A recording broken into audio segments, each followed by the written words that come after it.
Newton's second law. So in Newton's first law, you have learned that if you have your net external force and it is equal to 0, then your object, okay, that you have or that you're dealing with will remain at rest or will continue at a constant velocity.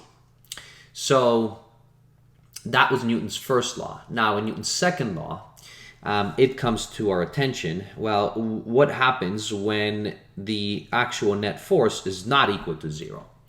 So for instance, in the diagram that I have here, let's say I have some object, and if we take a look at here, and we wanted to calculate what the net force is, so we could easily do that, and I will do that on the go. So we'd have had 25, minus 10, minus 5, and let's say that this was equal to 10 newtons, and it would have been 10 newtons to the right. So I'll put right in terms of direction.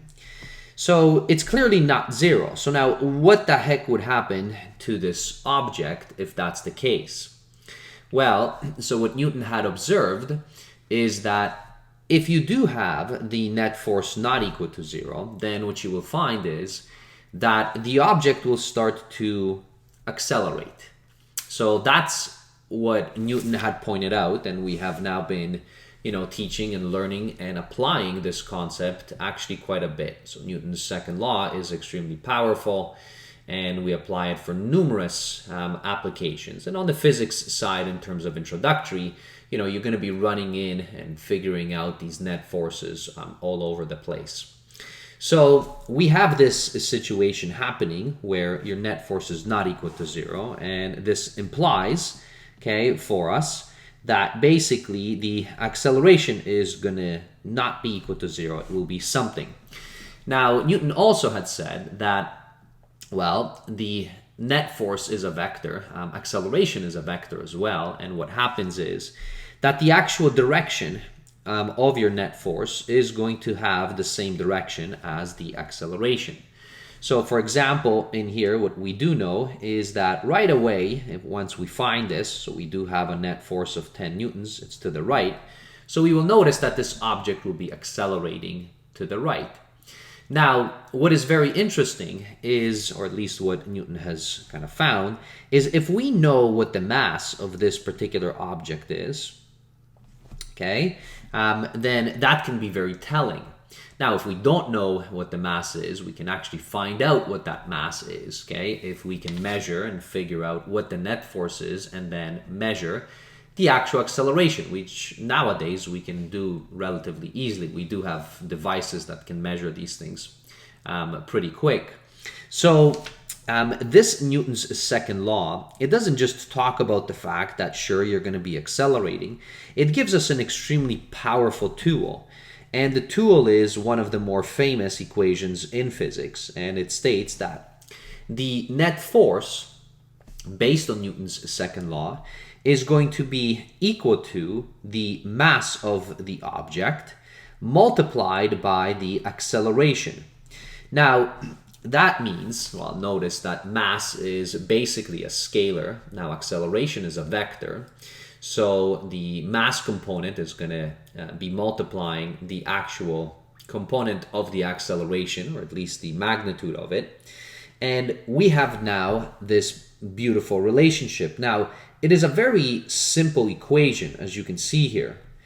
And the first thing is, when you were studying, or in the beginning, when you were talking about forces, you maybe have been told, or at least I certainly have done that in a video, and I said, we'll come back to this later, that one of the units which is very commonly used is the Newton to measure forces. Now that we have this equation, we can actually see exactly what that Newton is. Now, in the original sense, this Newton was nothing else but a kilogram multiplied by, meters per second squared. And you can now very clearly see that, here is your mass. Well, if you have this relationship between force, okay, mass and acceleration, well, mass, the standard, okay, as we utilize, okay, in the SI units, we actually don't use grams, but we do use it with the prefix of the kilo. So mass is typically plugged into this formula as a kilogram. Okay, so that would be in kilograms. And we know that the SI unit, so the standard unit for acceleration, is actually meters per second squared. And now, of course, because they're multiplying each other, so, if you put in, okay, this particular multiplication, then what you would have is that this becomes your kilogram, meters per second squared, which we call a Newton. So that now justifies our use of a Newton and that particular unit that we have. If for any instance you would want to be able to convert your Newtons, and sometimes we do run into this fact, and you wanted to convert and start utilizing pounds, or maybe if pounds were given to you, so that is a unit that you can use for force, then you can use this relationship, or at least this unit conversion, that 1 Newton is approximately 0.2248 pounds that you have. So you can keep this handy if necessary.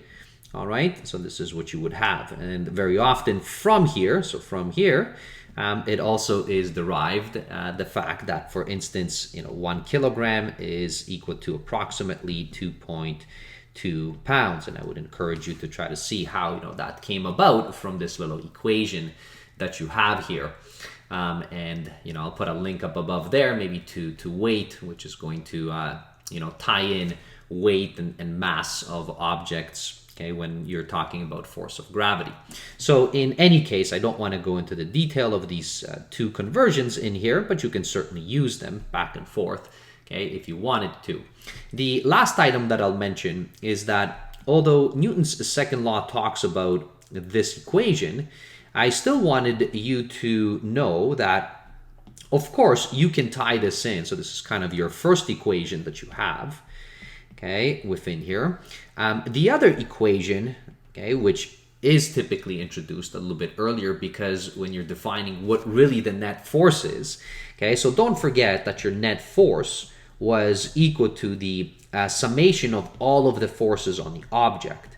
And this is a good thing to remind yourself of, because of the fact that we don't always know all of these forces, right? These are very difficult to try to find. If we know all of them, sure, we can find what the net force on an object is.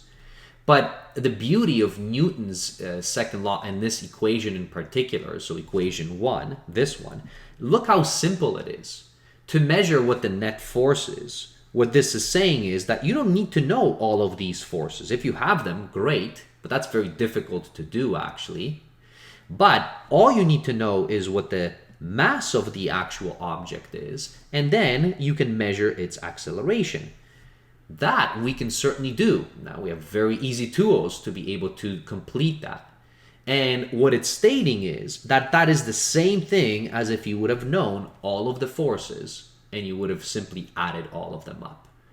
So that is an extremely powerful law.